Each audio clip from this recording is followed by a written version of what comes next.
How to create or delete a directory using the FileZilla FTP client. Open the FileZilla client. In this Quick Connect bar, enter the host name in the host field.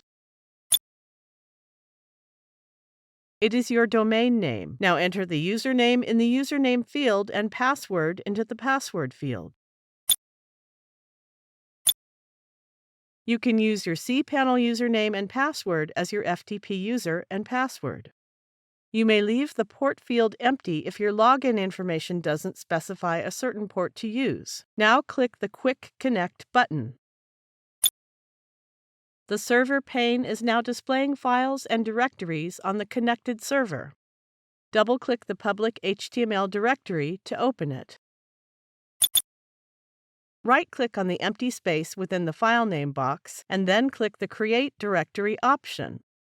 Now give a name to the directory and click the OK button. Notice that the directory Images has been created. You can double-click Images to open it.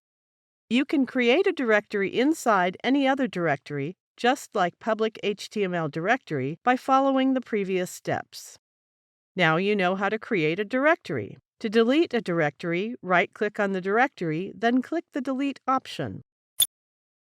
Click the Yes button to confirm it. The selected directory has been removed. Thank you for watching.